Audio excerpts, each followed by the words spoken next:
जय श्री कृष्णा। राधे राधे। एकादशी की जय हो। आज हम फागुन मास की अमल की एकादशी की कथा सुनेंगे। अमल की एकादशी 10 मार्च सोमवार को इनका व्रत रखा जाएगा। युधिष्ठिर ने कहा, श्री कृष्ण, मैंने विजया एकादशी का महात्म्य जो मान फल देने वाला है सुन लिया। अब फागुन शुक्ल पक्ष की एकादशी का नाम महात्म्य बताने की कृपा कीजिए। भगवान श्री कृष्ण बोले, महाभाग धर्म नंदन, सुनो, तुम्हें इसमें वह प्रसंग सुनाता हूँ जिसे राजा मानदत्ता के पूछने पर महात्मा वशिष्ठ ने कहा था। फागुन शुक्ल पक्ष की एकादशी का नाम अमल की एकादशी है। इसका पवित्र व्रत विष्णु लोक की प्राप्ति कराने वाला है। मानदत्ता ने पूछा, द्विज श्रेष्ठ, ये अमल की कब उत्पन्न हुई, मुझे बताइए। वशिष्ठ जी ने कहा, महाभागे सुनो, पृथ्वी पर अमल की उत्पत्ति किस प्रकार हुई ये बताता हूँ। अमल की महान वृक्ष है जो सब पापों को नाश करने वाला है। भगवान विष्णु के थूकने पर उनके मुख से चंद्रमा के समान कांतिमान एक बिंदु प्रकट हुआ।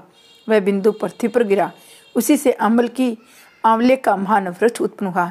ये सभी वृक्षों का आदिभूत कहलाता है। इस समय समस्त प्रजा की सृष्टि करने वाले के लिए भगवान ने ब्रह्मा जी को उत्पन्न किया। उन्हीं से इन प्रजाओं की सृष्टि हुई।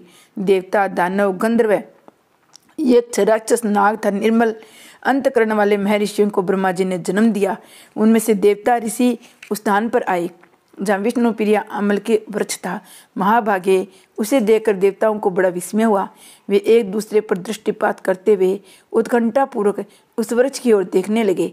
खड़े खड़े सोचने लगे कि पलक्ष पाकर आदि वृक्ष तो पूरे कल्प की बाती है, जो सब के सब हमारे परिचित है, किंतु इस वृक्ष को हम नहीं जानते। उन्हें इस प्रकार चिंता करते हुए आकाशवाणी हुई, हे मेरे सियो, हे सर्वश्रेष्ठ अमलकी का वृक्ष है जो विष्णु जी को अति प्रिय है। इसी के स्मरण मात्र से गोदान का फल मिलता है। स्पर्श करने से इसे दूना और फल भक्षण करने से तिगुना पुण्य प्राप्त होता है। इसलिए सदा प्रयत्न पूर्वक अमल की का सेवन करना चाहिए। ये सब पापों को हरने वाला वैष्णव वृक्ष बताया गया है। इसके मूल में विष्णु, उसके ऊपर ब्रह्मा, सकंद में परमेश्वर भगवान रुद्र, शाखाओं में मुनि, टहनियों में देवता, पत्तों में वसु, फूलों में मरुदगण और फूलों में समस्त प्रजापति वास करते हैं। अमल की सर्वदेवमयी बताई गई है। अतः विष्णु भगत पुरुषों के लिए परम पूज्य है। ऋषि बोले, अव्यक्त स्वरूप से बोलने वाले महापुरुष, हम लोग आपको क्या समझे? आप कौन हैं? देवता है या कोई और? हमें ठीक ठीक बताइए। आकाशवाणी है, जो संपूर्ण भूतों के कर्ता, समस्त भुवनों के सृष्टा है, जिन्हें विद्वान पुरुष भी कठिनता से देख पाते हैं, वही सनातन विष्णु मैं हूँ। देवादिदेव भगवान विष्णु का कथन सुनकर उन ब्रह्म कुमार महर्षियों के नेत्र आश्चर्य से चकित हो उठे। उन्हें बड़ा विस्मय हुआ। वे आदि अंत रहित भगवान की स्तुति करने लगे। ऋषि बोले, संपूर्ण भूतों के आत्मभूत आत्मा परमात्मा को नमस्कार है। अपनी महिमा से कभी च्युत न होने वाले अच्युत के नित्य प्रणाम है। नाम है नित्य अंतरहित परमेश्वर को बारंबार प्रणाम है। दामोदर सर्वज्ञ योगेश्वर को नमस्कार है। मायापति आपको प्रणाम है। आप विश्व के स्वामी हैं, आपको नमस्कार है। ऋषियों के इस प्रकार स्तुति करने पर भगवान श्री हरि संतुष्ट हुए। बोले, मैं ऋषियों, तुम्हें कौन सा अभीष्ट वरदान दूं? ऋषि बोले, भगवान यदि आप संतुष्ट है तो हम लोगों के हित के लिए कोई ऐसा व्रत बताइए जो स्वर्ग और मोक्ष रूपी फल प्रदान करने वाला हो। श्री विष्णु बोले, मैं ऋषियों, फागुन शुक्ल पक्ष में यदि पुष्य नक्षत्र में युक्त द्वादशी हो तो महान पुण्य देने वाली, बड़े बड़े पातकों को नाश करने वाली होती है। द्विजवरों, उसमें जो विशेष कर्तव्य है उसको सुनो। अमल की एकादशी में आंवले के वृक्ष के पास जाकर वह रात्रि में जागरण करना चाहिए। इससे मनुष्य सब पापों से छूट जाता है। सहस्त्र गोदान का फल प्राप्त होता है। विप्रगण ये व्रतों में उत्तम व्रत है जिसे मैंने तुम लोगों को बताया है। ऋषि बोले, भगवान इस व्रत की विधि बताइए, ये कैसे पूर्ण होता है? इसके देवता, नमस्कार और मंत्र कौन से बताए गए हैं? इसमें स्नान और दान कैसे किया जाता है? पूजन की कौन सी विधि है? उसके लिए मंत्र क्या है? इन सब बातों का यथार्थ रूप से वर्णन कीजिए।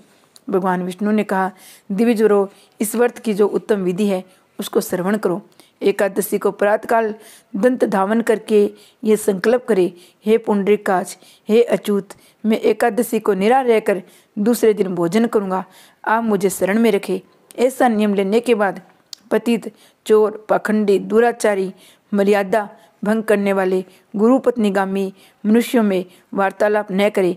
अपने मन में वश में रखते हुए नदी में, पोखरे में, कुएं पर अथवा घर में स्नान करे। स्नान के पहले शरीर में मिट्टी लगावे। वसुंधरे, तुम्हें ऊपर अश्व और रथ चला करते हैं था। वामन अवतार के समय भगवान विष्णु ने भी तुम्हें अपने पैरों से नापा था। मृत्यु के मैंने करोड़ों जन्मों में जो पाप किए हैं, मेरे उन सब पापों को हर लो। जल की अधिष्ठात्री देवी माता, तुम संपूर्ण भूतों के लिए जीवन हो। वही जीवन जो सब तेज उदिज जाति के जीवों का भी रक्षक है। तुम रसों की स्वामिनी हो। तुम्हें नमस्कार है।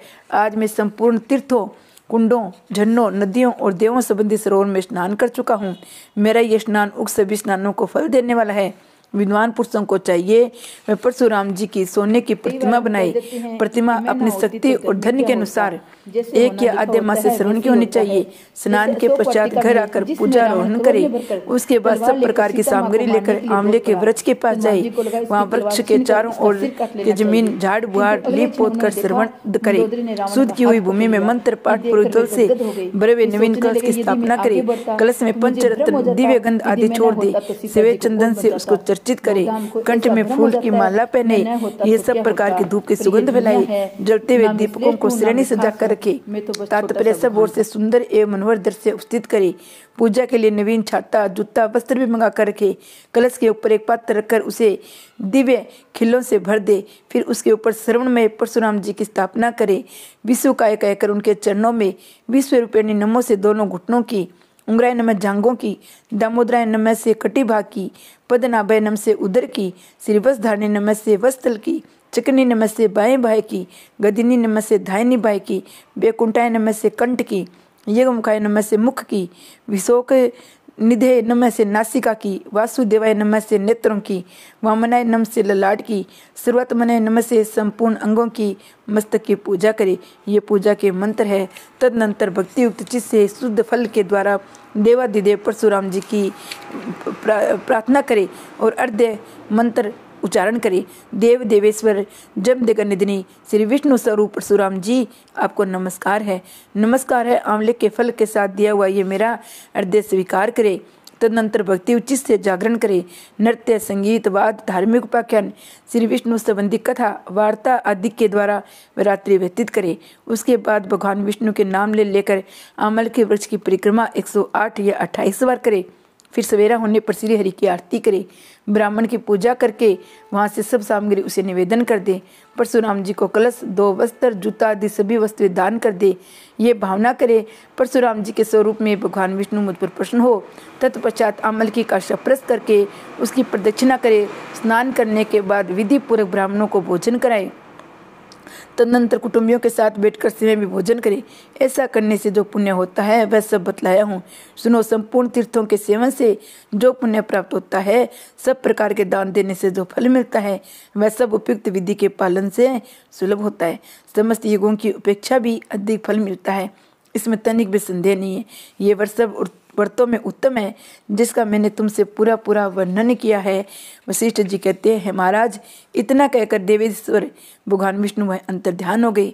तत्पश्चात उन समस्त महर्षियों ने उन व्रत का पूर्ण रूप से पालन किया। हे नरश्रेष्ठ, इसी प्रकार तुम भी इस व्रत का अनुष्ठान करना चाहिए। भगवान श्री कृष्ण कहते हैं, युधिष्ठिर, ये दूरदर्श व्रत मनुष्य को सब पापों से मुक्त करने वाला है। जय एकादशी माता की जय। जय विष्णु भगवान की जय।